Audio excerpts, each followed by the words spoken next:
Mayor Karachi और governor Sindh में लफ्जी गोलाबारी तेज हो गई। कराची में मीडिया से गुफ्तगू में दोनों ने एक दूसरे पर तनकीद के निश्तर बरसा दिए।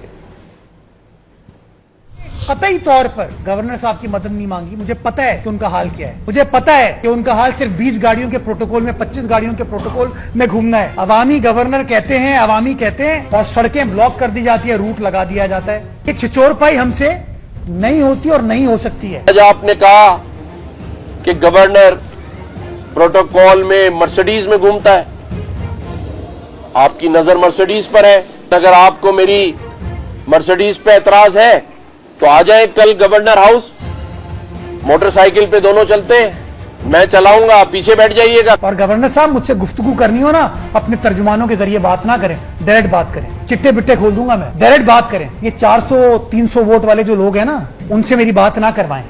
मैं जवाब नहीं देना चाहता था मेयर कराची मुर्तजा वहाब की बातों का, क्योंकि सिंध में और भी मेयर हैं, बखुदा मुझे उनके नाम नहीं पता। मुझे बात करनी होगी तो मैं सदर ममलिकत से करूंगा, क्योंकि बहैसियत गवर्नर सिंध मैं सदर ममलिकत को जवाबदा हूं। मुझे आपका नाम सिर्फ इसलिए पता है कि आप मेरे जाती वकील हैं। बिजली की कीमतें कम हुई, क्रेडिट लेने के लिए आ गई, एमकेएम ने किया। अबे क्या किया तुम लोगों ने भाई? जो अच्छा होता है हमने किया है। मैं तो आपको पढ़ा लिखा आदमी समझता हूं, बैरिस्टर हैं आप। आपने बड़ी छोटी बात की। आप इतनी लंबी लंबी प्रेस कॉन्फ्रेंस कर रहे हैं, काम भी कर लो भाई।